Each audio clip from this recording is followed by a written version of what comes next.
संत सावतामाळी यांचा जन्म इसो 1250 मध्ये सोलापूर जिल्ह्यातल्या माढा तालुक्यातील अरण या गावात झाला.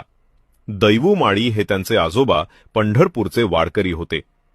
त्यांच्या कुटुंबात भजन पूजन, वारी, शेती हे सगळं नियमित चालायचं.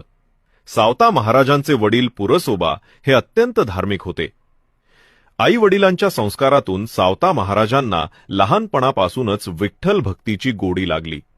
संत नामदेव महाराजांनी त्यांचं मोठं कौतुक करताना म्हटलंय, धन्य ते अरण रत्नांचीच खाण, जन्मला निधान सावता तो. सावता महाराजांचं लग्न भेंड गावच्या जनाई नावाच्या साध्वी स्त्रीशी झालं. तिनेही उत्तम संसार केला. त्यांना विठ्ठल आणि नागाताई अशी 2 अपत्ये झाली. शेती हा त्यांचा व्यवसाय असला तरी भक्ती आणि अभंग गायन यात ते रमले होते. आपल्या व्यवसायातीलच वाक्प्रचार त्यांनी